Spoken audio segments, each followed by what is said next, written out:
শুভশ্রীকে gift পাঠিয়েছেন দেব। যে খবরটা শোনার পরে রেগে আগুন শুভশ্রীর স্বামী রাজ।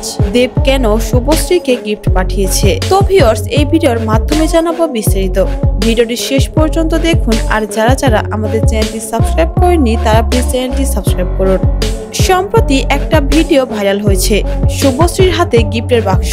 এই গিফটটা নাকি তাকে পাঠিয়েছে দেব। দেব কেন শুভশ্রীকে গিফট পাঠালো? সম্প্রতি দেব আর শুভশ্রীর মধ্যে সেই রকম একটা ভালো সম্পর্ক নয়। কিছুদিন আগে তাদের দুজনকে দেখা গিয়েছিল একসাথে ধূমকেতু সিনেমার প্রমোশন করতে, কিন্তু তারপরে তাদের পাল্টাপাল্টি ইন্টারভিউতে তাদের মধ্যে আরো ঝামেলা তৈরি হয়। এখন কেউই কারোর সাথে তেমন একটা কথা বলে না, কারোর সাথে কারো ভালো সম্পর্ক নেই। তাহলে হঠাৎ করে কেন দেব শুভশ্রীকে গিফট পাঠিয়েছে?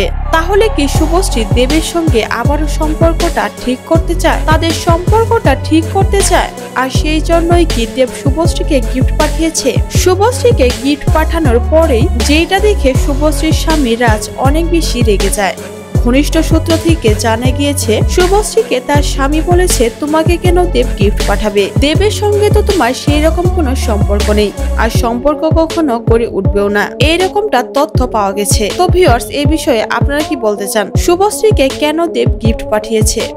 অবশ্যই আপনার মূল্যবান মন্তব্যটি জানাতে পারেন কমেন্ট করে।